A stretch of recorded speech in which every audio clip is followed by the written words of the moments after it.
ድንበር ተሻጋሪ የሆኑ ወንዞች ባለቤት የሆነችው ኢትዮጵያ ወንዞቿን ከራሷ አልፋ ከታችኞቹ ተፋሰስ ሀገራት ጋር በጋራ ትብብር በመጠቀም ላይ ትገኛለች። ከ80-90% በላይ የሚሆኑት ወንዞቻችን ድንበር ተሻጋሪዎች ናቸው።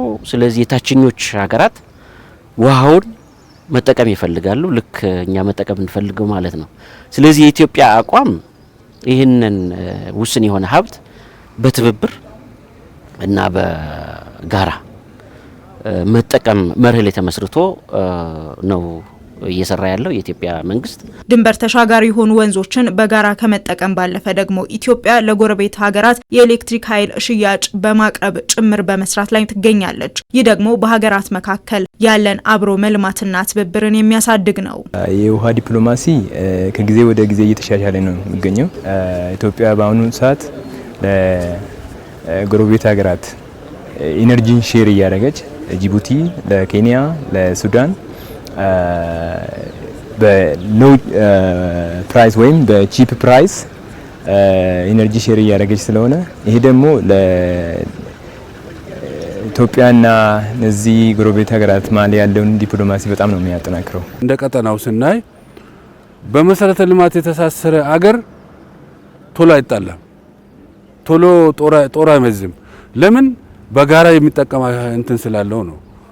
በዚያ አኳኋን በልማት በመሰረተ ልማት ትስስር መፍጠር ለኢኮኖሚ ጠቀሜታው ብቻ ሳይሆን ለቀጠናው ስቴቢሊቲም ለቀጠናው ሰላም ወሳኝነት አለው፣ አስተዋጽኦ አለው።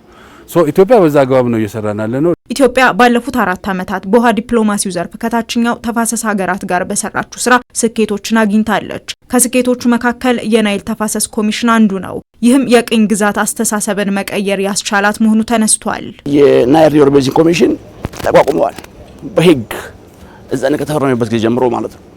አሁን የሚቀረን ስራ እሱን ኦፕሬሽናይዝ የማድረግ ስራ ነው። ስራ የማሰራት ስራዎች፣ ተቋማዊ የማድረግ ስራዎች ናቸው መደረግ ያለባቸው። እሱ እንዳለ ሆኖ ለኢትዮጵያ ትልቁ ስኬታችን 6ቱን ሀገሮች ከኛ ጋር አድርገን ኮኦፐሬቲቭ ፍሬምወርኩን ማስፈረም መቻል ማለት የኮሎኒያል አስተሳሰብን ኢትዮጵያ ለዘላለም በትልቁ ሬዘርቭ ያጠፋችበት ስኬታችን ነው። ታችኞቹ ያሉ ወገኖቻችን ሁሉ ጊዜ የኮሎኒያል ሜንታሊቲ ከኮሎኒያል ጋር ተያያዙ የቅኝ ግዛት ውሎቻቸውን ይዘው ብድግ የመሉበት የነሱ ካርታ ያንን ካርታ ጠፋንበት ትልቁ ስኬታችን እሱ ማለት ነው። ስለዚህ 2 ሀገሮች ነበር ከዚህ ኢትዮጵያ አብራ ስትጋፈጥ ነበረው። አሁን ኢትዮጵያ 5 ሀገር ጨምራ 6ቱ ሀገሮች 2ቱን ሀገሮች በጋራ የምንሄድበት ኢትዮጵያ ትልቁ ስኬታችን ነው። ኮሚሽኑን ተቋማዊ ማድረግም የኢትዮጵያ ግዙፍ ዓላማ ነው። ኮሚሽኑ ወደ ስራ እንዲገባ የአሰራር ደንቦች እየተዘጋጁ ሲሆን የዋና መስሪያ ቤት ማደራጀት ስራን በመሰራት ላይ ነው። ይህ በእንዲህ እንዳለ ግን ውሃ ለጎረቤት ሀገራት እያቀረበች የምትገኘው የኢትዮጵያን እውነታ ደብዝዞ የሌሎች ሀገራት ውሸት ተጋኖ ለዓለም መቅረቡ ኢትዮጵያን ሲጎዳት ቆይቷል። ይህንን ሀሳብ ለማጥፋት ንግግሮችን ዓለም በሚረዳበት ቋንቋ የማቅረብ ስራ ተሰርቷል። ይህንን ለማድረግ ደግሞ ከከፍተኛ የትምህርት ተቋማት ጋር በጋራ እየተሰራ ነው። 5 ዩኒቨርሲቲዎች ለየናቸው።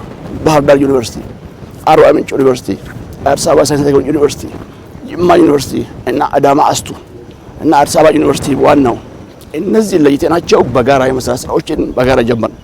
በዛ ልክ መሆን የሚገቡ ተለያዩ ሳይንቲፊክ ኮሚኒቲዎች ወረቀት እንዲያቀርቡ በተለይ ህዳሴ ላይ ትኩረት አድርገው በተለይ አባይ ላይ ትኩረት አድርገው በተለይ ግብጽና ሱዳን ላይ ትኩረት አድርገው ማድረግ የሚገባቸውን ጽሁፎች ከተለያዩ የሳይንቲፊክ ባክግራውንድ የምርምር ውጤቶችን በመጠቀም እንዲሰሩ ስራዎች ተሰራ።